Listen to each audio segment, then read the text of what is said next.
एक कुशल कारीगर। एक बार एक राजा ने अपने राज्य के सबसे कुशल कारीगर को महल में बुलाया। राजा कारीगर की कला से बहुत प्रभावित था। उसने कारीगर को दरबार में बुलाया और कहा, तुम हमारे राज्य का सबसे सुंदर महल बनाओ। हमारे पास धन की कोई कमी नहीं है। तुम जितना धन मांगोगे उतना तुम्हें मिलेगा। कारीगर कुशल तो था, किंतु उसे अपनी कला का घमंड आ चुका था।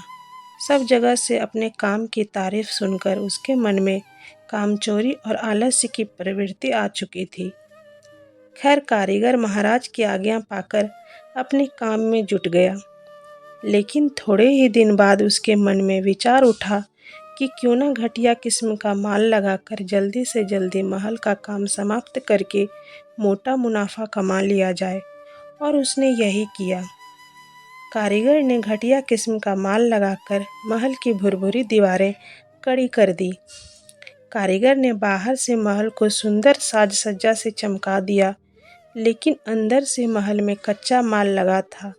थोड़े ही दिन में आकर्षक सुंदरता वाला, सोने सी चमक दमक वाला सुंदर सा महल तैयार हो गया।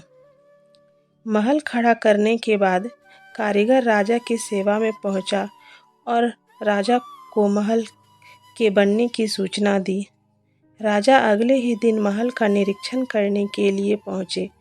महल को देखकर राजा बहुत ही प्रभावित हुए। महल बहुत ही आकर्षक और सुंदर लग रहा था।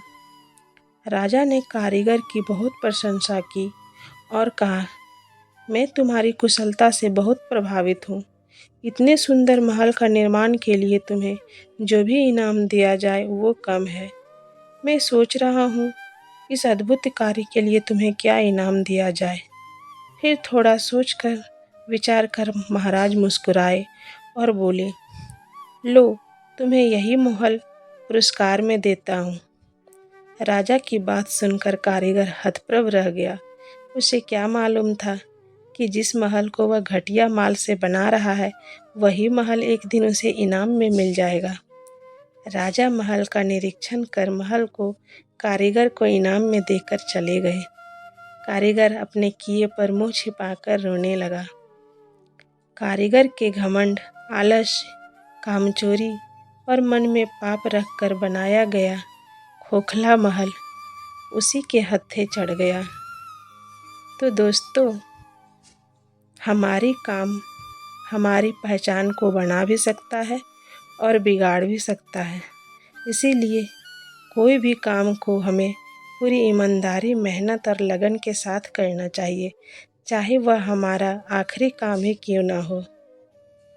तो यह कहानी आपको कैसी लगी कमेंट करके ज़रूर बताना, और अच्छी लगी तो सब्सक्राइब कर देना।